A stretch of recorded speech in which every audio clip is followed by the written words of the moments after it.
Si uno analiza lo acontecido en 1982, una decisión que tomó la dictadura militar, nos retrotrajo a una situación peor. O sea, estábamos mejor antes del 2 de abril de 1982. Y te lo resumo, había una presencia del Estado Nacional en Malvinas, con vuelos regulares, con maestras argentinas. Había solamente 75 Royal Marine, y era un pueblo, digamos, olvidado prácticamente por Gran Bretaña. Y estábamos en un proceso diplomático de entendimiento y con una posibilidad de una salida, una devolución de esos territorios. Antes da invasão de 1982, ainda era concebível acerto entre Londres e Buenos Aires. Hoje, muito difícil. Private Holman Smith, Private Fletcher, Private Illingsworth, Private Meakin. Controle que hoje custa caro aos cofres britânicos, submetidos a regime de cortes de gastos que arrancou 8% do orçamento das Forças Armadas. Repetir a operação militar de 82 seria quase impossível hoje. Como precaução, os britânicos mantêm uma presença armada permanente nas ilhas, incluindo 4 jatos Typhoon de última geração, considerados suficientes para dar conta da hoje cambaleante Força Aérea Argentina. Embaixador, por que nesse momento esse debate está sendo reaberto, na verdade? Bueno, ha habido un incremento de la presencia militar británica en las islas. Ellos tienen una base militar absolutamente desmesurada y la justificación de esa base militar, estamos hablando de miles de soldados en las aguas del Atlántico Sur y de armamento cuya tecnología nosotros no terminamos de conocer, porque hay mucho secreto en torno a la presencia militar británica en las aguas del Atlántico Sur. Pero nosotros tenemos la certeza de que esa base no está para defenderse de los argentinos, sino que está para garantizar la extracción de los recursos naturales en las aguas del Atlántico Sur, número 1. Y número 2, hay un interés de Gran Bretaña por lograr algo que se llama la proyección antártica, es decir, va a venir en los años, en un futuro no muy lejano, la reapertura de la discusión sobre el continente antártico. Gran Bretaña necesita tener una posición cerca de la Antártica, en las aguas del Atlántico Sur, precisamente para después reclamar una parte del territorio antártico para sí. You don't think we're anywhere near the situation of 1982 when the Argentine generals went a bit too far, do you? In other words, no war coming. No, I don't think there is any possibility of that whatsoever. I mean, the fact is that the Falkland Island is now defended. It was very poorly defended in 1982. Now we have a military garrison there, which is only necessary as a deterrent force. We have the ability to defend ourselves, but I also think that Argentina itself has said that it has no desire to be warlike towards us, and its aims it states that its aims are peaceful ones. They may be peaceful ones, but they are still nevertheless very aggressive and very antagonistic towards us. O governo em Londres repete que não pretende negociar o status das Falklands, enquanto os habitantes insistirem em permanecer britânicos. Os Kelpers, como são chamados os nativos das ilhas, vivem de pesca, criação de carneiros e turismo, em meio agora a uma grande expectativa sobre a exploração de petróleo offshore. A empresa britânica Rockhopper encontrou reserva de 500 milhões de barris no fundo do mar, ao norte das ilhas, e promete começar a extrair petróleo dentro de 5 anos. So how excited are people about that, and how concrete is this find? Well, I think Falkland Islanders are fairly laid back about it. In fact, I think the excitement's probably caused more in stock markets elsewhere. But obviously, we've seen a lot of economic activity from the oil exploration round in the Falklands. But this is another area where the cooperation or the non-cooperation from the neighboring countries would probably make it very expensive to both exploit and sell the oil from there, won't it? Well, I've spoken with Rockhopper, who were the company that had the find in the northern area. It's also quite an important point to remember that in 1995 we did have a hydrocarbons agreement with Argentina, which would have allowed Argentina to take up to 50% shareholding in companies that were intending to exploit any oil reserves in the Falkland Islands. Unfortunately, that agreement was torn up by Argentina and they refused to cooperate, which is a great shame. That was one of our attempts to speak to them and to develop that sort of normal, rational working relationship that I'm talking about.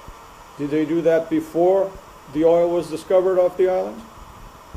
They did, yes. This was a precursor to the first round of oil exploration, which occurred in 1998. And in 1995, we had an agreement with them on joint exploration for hydrocarbons, which unfortunately they then reneged on. And it's a shame that in many ways we could have good commercial relationships with any other country, and at the moment it is proving to be very difficult. As Ilhas Malvinas foram descobertas por holandeses no século XVII, mas os primeiros em desembarcar foram os tripulantes de um navio francês proveniente de Saint-Malo. Por este motivo, foram batizadas de Malouines, mais tarde transformadas em Malvinas. Até então, nenhum ser humano havia colocado os pés nas ilhas, que somente eram frequentadas por pinguins e lobos marinhos. Posteriormente, o arquipélago foi ocupado simultaneamente por britânicos e espanhóis. Mas os britânicos partiram, deixando as ilhas só para os espanhóis, que também abandonaram o arquipélago. Só em 1820, o governo de Buenos Aires decidiu ocupá-las. 13 anos depois, os britânicos voltaram, expulsando os argentinos.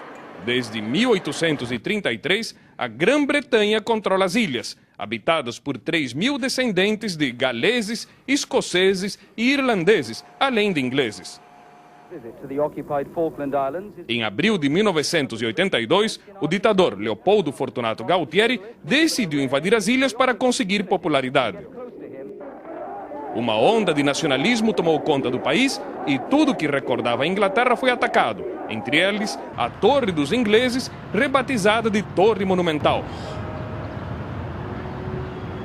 Várias ruas com nomes britânicos foram rebatizadas com nomes espanhóis. Os donos do tradicional bar britânico na época apagaram rápido a primeira sílaba do nome, ficando durante muito tempo como Bar Tânico, para evitar ser depredado. So what kind of relationship would you think would be ideal to have with Argentina? We want to have normal, peaceful relationships with Argentina, Uruguay, Chile, South America and the rest of the world. What we do not want, though, is to have another country trying to impose its rule on us, and I think that is the important issue. And we are, and always have been, prepared to talk about absolutely anything apart from sovereignty, which we will decide ourselves.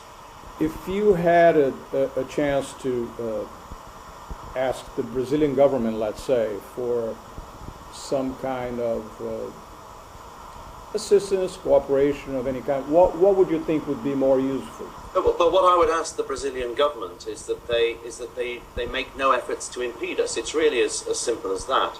Now, what does that relate to in practical terms? It means that ports are open to us. It means that airports are open to us. It means that the country doesn't intend to join in any form of Mercosur blockade, which I think is the sort of assistance that we're looking for. We're not looking for proactive assistance. We are just looking for normal relationships with all countries, whether they're in South America or anywhere else in the world. La decisión que los países del Mercosur y de la UNASUR han tomado en solidaridad con el reclamo argentino respecto de la soberanía de las Islas Malvinas es de capital importancia, por muchos motivos. En primer lugar, porque Argentina y el resto de los países de la América del Sur todos hemos comprendido que tenemos un destino colectivo. En segundo lugar, porque no es razonable que una potencia colonial a 14.000 kilómetros de distancia de Londres esté extrayendo los recursos naturales de las aguas del Atlántico Sur.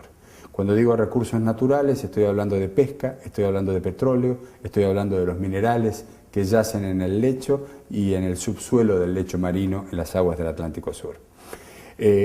Entonces, esta reacción solidaria y políticamente correcta es lo que a todos nos va a hacer más fuertes.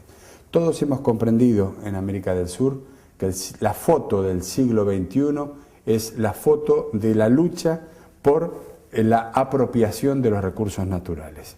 Entonces esta reacción a un atropello colonial que la América del Sur unida está realizando es sumamente positiva y va a ser beneficioso no solo para la Argentina, sino para toda la região.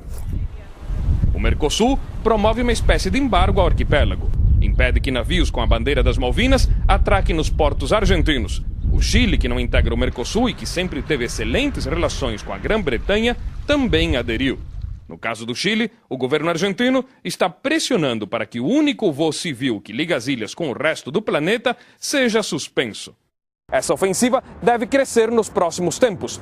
O ponto culminante seria no dia 2 de abril, data na qual os argentinos recordarão os 30 anos do início da Guerra das Malvinas. A presidente Cristina Kirchner, nessa data, quer realizar um grande desfile cívico-militar. E no palanque de honra, ela quer contar com a presença dos presidentes dos países da região. O objetivo do governo é demonstrar ao mundo um grande respaldo regional às reivindicações que a Argentina tem sobre esse desolado, mas rico em petróleo, arquipélago localizado nos confins do Atlântico Sul.